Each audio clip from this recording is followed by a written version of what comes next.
Hey guys, in this video, I'll show you how to apply dark mode on Tinder. Alright, let's begin.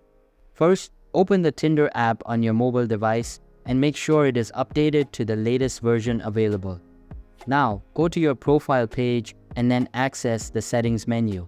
You can see that there is no option for dark mode in the app itself.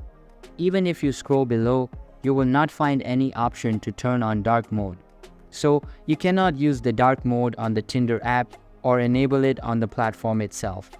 However, there is a way by which you may get dark mode on Tinder as well, but it does not work on every device.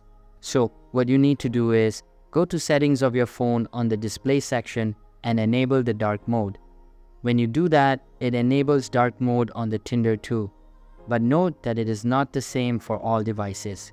So that's basically how you can apply dark mode on Tinder. And that's it for this video.